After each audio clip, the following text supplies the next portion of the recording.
Hi everyone, welcome back to Little Shop of Nerds. I'm Julia and Mike. okay, so I'm gonna give you guys a heads up that if you guys hear a little bit more noise in the background, I am currently taking care of a kitten. I am not keeping her. I'm just keeping her until she can be rehomed, and we do have someone that is going to be taking her. So if you see her or if you hear her, just ignore it. Otherwise, if I put her in the bedroom and shut the door, she's just going to cry and we'll have to listen to that. So she is currently running away or running around somewhere here. So, anyways, so this week's hint is you can't be Santa if you have a nervous breakdown. Yes, we are going to talk about the 2019 movie Noelle, starring Anna Kendrick. You might know her from Pitch Perfect and other movies. Bill Hader from Saturday Night Live, Superbad, and I think pretty much everything else. Yeah. So, the reviews weren't too good on this movie, if I remember correctly. Mike doesn't really like it. It had its moments where I thought it was funny, but other than that, there was a lot of me just thinking, is it over yet? Or this doesn't really make sense. I just felt like I was being tortured, not the fun torture that I like. Mike, don't bring that up in front of our audience. So, yeah, so we got, it was definitely an experience. It was. But there were a lot of things that didn't really make sense, and we'll start talking about that. Most of the time. Yeah, so it starts with Santa coming down the chimney, like every other Christmas film. And this little girl wakes up and she catches Santa. And it turns out that Santa is her father. And her brother, is also there. She has a brother, obviously. And then their mom shows up, and then almost everything that they would talk about or they would say or whatever had something to do with a Christmas song. That was what irked me the most. It kept getting annoying. Think Elf, but less annoying. Yeah, so like their parents kiss, and she's like, "Oh, I saw mommy kissing Santa Claus," and I'm just kind of like, "What the fuck?" So, yeah, it was. There were some very cringy moments, and also my problem is you got to learn about kids around the world, but you can't learn the real world too. I mean, we'll get to that. All right. Yeah. So, they get their gifts, and like she was getting magazines and stuff because she lives in the North Pole, and apparently they don't have magazines or human magazines in the North Pole. Right. So we're talking stuff like travel and leisure and stuff like that. Mm-hmm. And so her brother gets a Santa hat, and that is his cue that he is going to start taking Santa lessons because he's going to start taking over the family business, which saying it that way kind of makes it sound a little like a mafia. And I will actually bring that up later. So then it fast forwards, and 5 months before the movie, the actual movie takes place, is Santa dies. So now her brother is taking over as Santa. Yeah, and here's the thing. This is Bill Hader plays the Nick, pretty much. And I like Bill Hader. He's a funny guy. But I just felt like when you're working with Disney, you can't be your funny self. Mm-hmm. And that's what they do. Yeah. So he's not doing too good at his Santa training. And it's just like, what, like 2 weeks or something before Christmas, 7 days before Christmas or whatever. And he's not doing too good. And he's talking about how he doesn't think that he would be a good Santa, or that he can make a good Santa. And Noelle says, well, why don't you take the weekend off? So he does. He goes somewhere. And he sends the reindeer and sleigh back with some magazines and doesn't come back.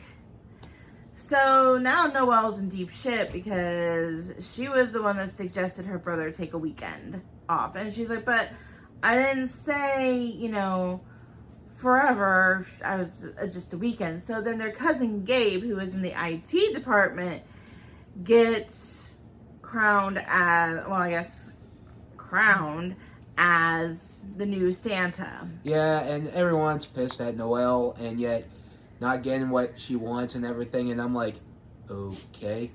And you can tell, you see every candy and everything, I'm like, you get type 2 diabetes if you stay here. Yeah, so she's trying to figure out where her brother went.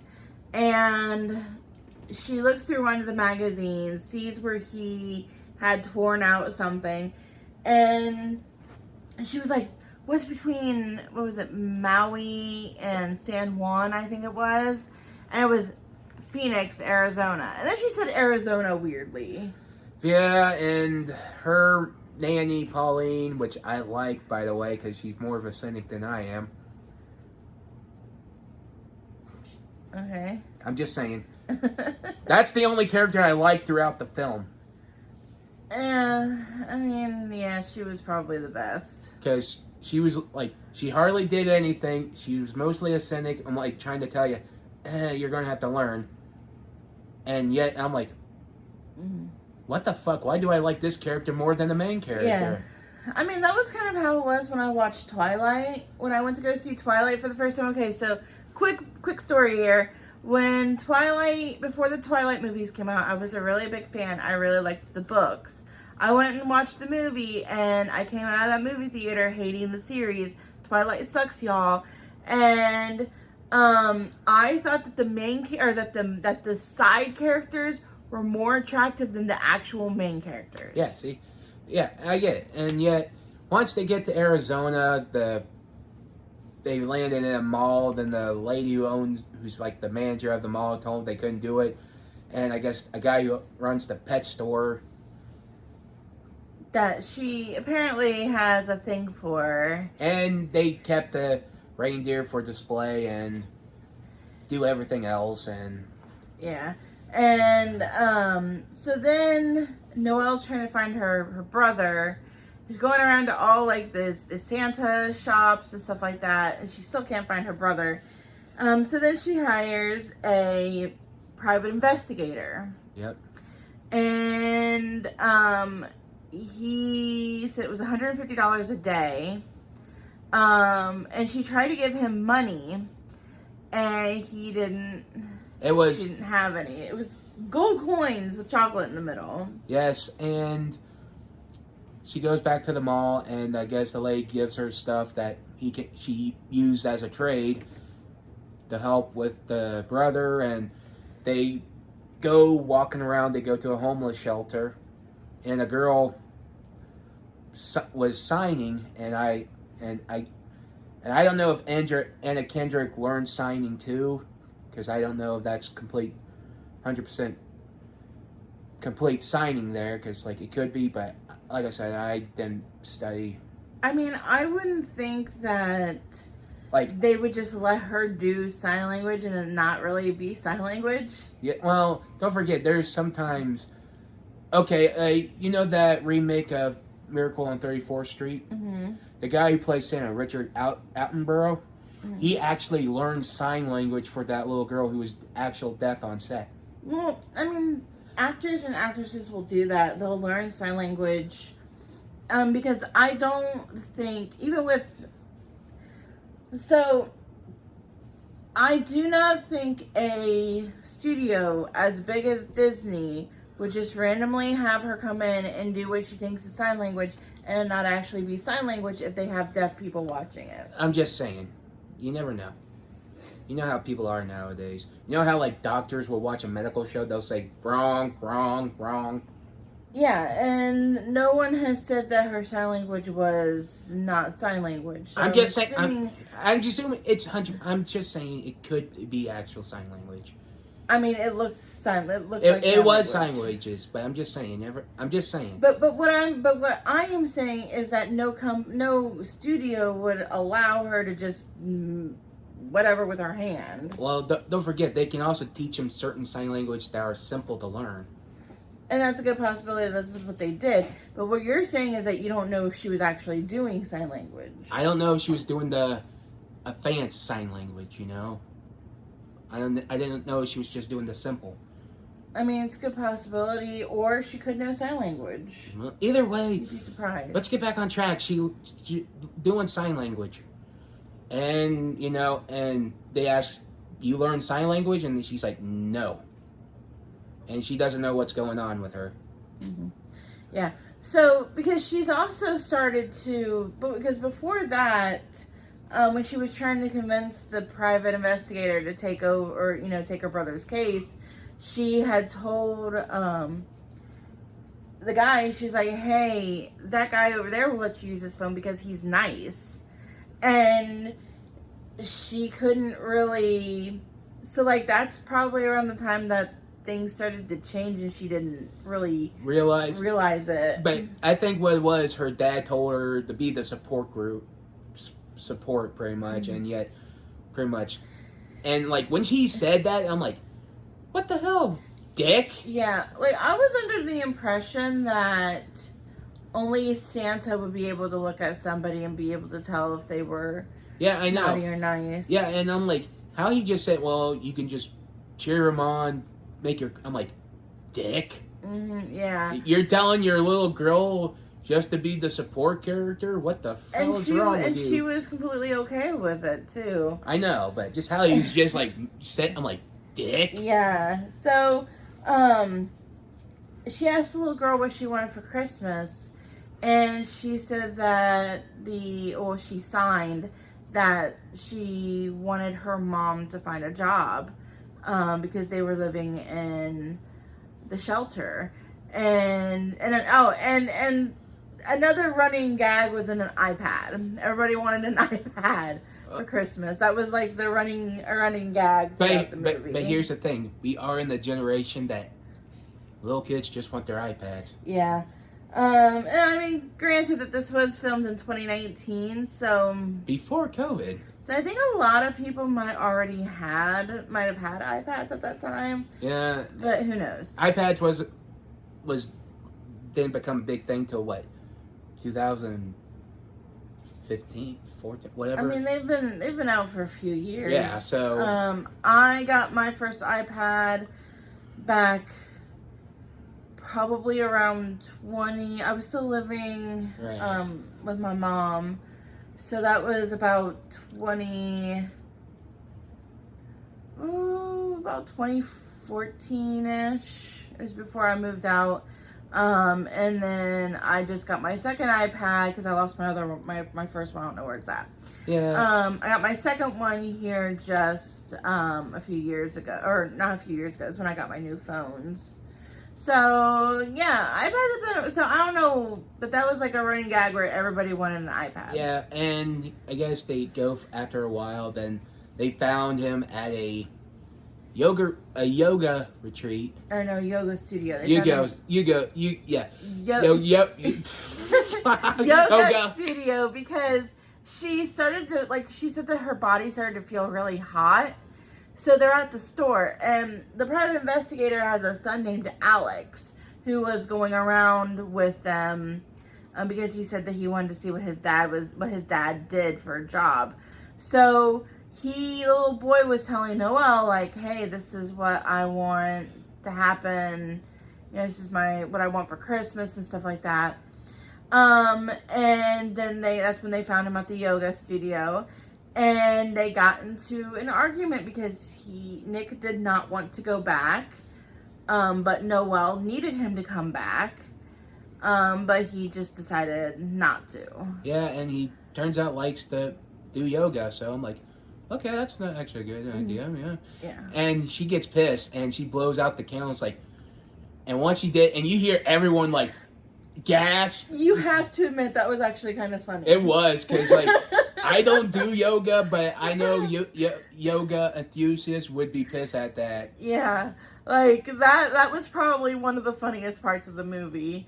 And it's like, that's a big deal in here. Yeah, so she goes back to the strip mall, and I think they were going to go back, and then you got Gabe, he's ruined everything, so. yeah, Gabe wants to, like, do Amazon Prime, and Become like Jeffy Bezos, pretty much. think of, if you guys watched the Santa Claus season 2, I think it was season 1, no, it was the season 1. Season 1, at the end, they hired some guy to be Santa, and he wanted to, like, automate everything. And it made it worse. Yeah. And, but besides that, you know, it was just... Noelle goes by herself, tells him everything, and Nick, the private investigator, wants to know what his son's gifts, and she tells him that still nothing's going right. She goes to find Nick again with her little snow reindeer. Yeah, his name is Snow Cone. And they found him at a yoga retreat, and he just think after a while they say, fine, we'll go home. Yeah, so she did get him to go to, like, the mall, like Nick to go to the mall and, like, pretend to be Santa to see if he felt that spark or that twinkle.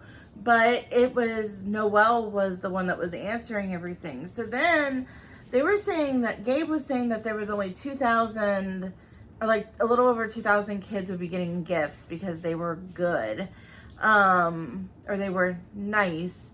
But he was, like, finding them for things like not making the bed or not flossing their teeth or stuff like that. So, while... Pretty much a guy with OCD has a problem with. Yeah, so while Nick and Noelle were doing the thing at the mall,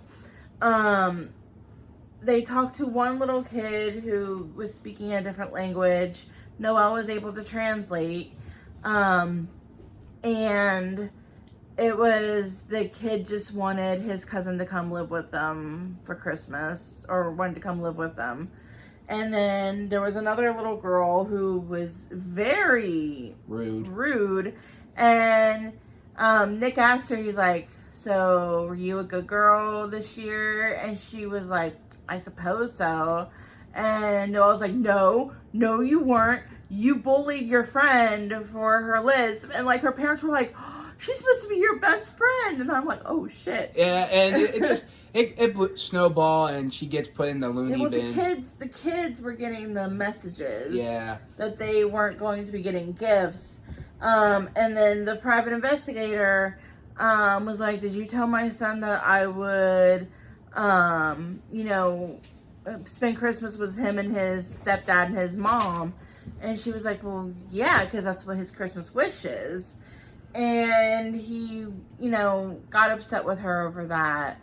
And then she got into a fight with the mall Santa. Yeah, and then went to the loony bin. Yeah, and once in the loony bin, they're trying to, I think Pauline goes to the private investigator, told what's going on, show her that she's an actual elf. And yeah, and then he finds out that Alex didn't tell Noelle what he actually wanted, because she pulled up, or she brought up things like traditions that, that Alex did not tell Noelle. And he's like, I didn't tell Noelle that. And then they go and they rescue her from the hospital, and they went back to the North Pole. Nick comes in and basically says that he thinks Noelle would be should be Santa, because she started getting that twinkle, which is she can understand everybody. She can things that Santa should be able to do, she was picking up on. Yeah. And once they rescued her, they went back to the North Pole, and you see Gabe having white Santa hair, but it was done in like a man bun, and I'm like, oh my god, this looks like a hipster.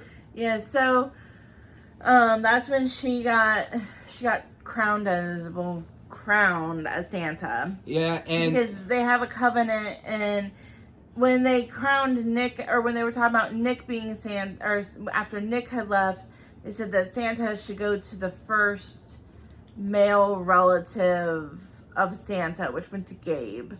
But really, it should have been Noelle. They reread the covenant, and it said that there was no rule that a woman could not become Santa. Well, here's the thing: the one guy's like, "There's not a woman Santa," and everyone's like, "What?" I'm like, "Dick."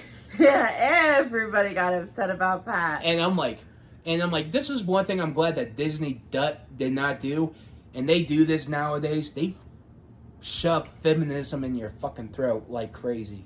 Yeah. And before you say, I don't have a problem with feminism, if you want actual real feminism, look at Milan, Brave, every women who fucking kicked that, and also fucking Princess and the Frog, 3 women who symbolize feminism, and yet they don't talk about as much. Yeah, so, they bring up Frozen a lot. Yeah, and they're like, oh, she's brave, she let go, she's the embodiment of feminism. I'm like, what about Milan? She dressed like a guy and saved China. I mean, she took her father's place in the military, yeah. And I'm like, what about Merida? She stood up, didn't want to get married to a dude. Yeah, I think she wanted to make that choice on her own. And she knows how to shoot a bow and arrow. Pretty badass. Yeah. And it's like, what about Tiana? She wanted to own a restaurant. She didn't need a guy for that. She worked hard. What the fuck is wrong with you? Yeah. All those are feminism right there, and you don't talk about it. And yet it's Elsa. Fuck. Yeah, so Mike's getting upset over Frozen. I hate that movie. So she becomes the new Santa. She goes around and she's making a lot of mistakes as she's being Santa. But there was one joke I did like when she went to a house and like the family's just eating Chinese food and they're like, we're Jewish. Yeah. And I'm like, okay, that's funny. Yeah. So she picks up the private investigator and takes her over to Alex's mom's house. And then I think he asked something like, I don't know if you saw her, but she's a tornado. That was her. And then he's like, well, what gift did you get Alex? And she says, you're her gift. And she drops him off on top of the house, and I could have sworn that there was going to be like a thing between them because they were pushing it. They kind of did, but they didn't. Yeah. And then he said, when can I see you again? Or will I ever see you again? She said every December 24th. And then she left, and then it showed how she came into her own as Santa. Her brother had opened up a yoga studio in the North Pole. Gabe was definitely wanting to do like more tech stuff for Santa and stuff like that. Yeah, and people sent her letters and it all ended well. Yeah. So, I probably give it like, I told Mike last night a 6 out of 10, but I probably would give it a 5 out of 10. 5. There were some parts that were funny, and then there were just some parts that were just kind of cringy. I did really like Anna Kendrick's clothes that she wore as Noelle, especially the elf outfit at the end. I really did like some of her outfits. But I wanted to watch this movie, and I finally did, and I'm just kind of like, Done with it. Yeah. So I mean, it was okay. Definitely, I've seen better. Mm-hmm. So, but, so next week is actually going to be our Christmas episode. I think Mike and I are talking about having it uploaded on Christmas Eve. I think. Yeah, maybe. Yeah. So, it will probably be early next week. We just don't know yet. So we'll see. So next week's hint is going to be childhood cartoons. So, one, we're doing kind of like what we did last year where we did two different things. Like Mike did the Teenage Mutant Ninja Turtles Christmas special, and then I did the hour-and-a-half Star Wars Christmas special. It's an hour-and-a-half of my life I can never get back. So we're kind of doing something similar again this year where we're doing two different things. Yep. One is definitely from my childhood. The other one, I was a bit older, but It was more like my brother's time. So, but anyways, yeah. So we will see you guys next time. Bye.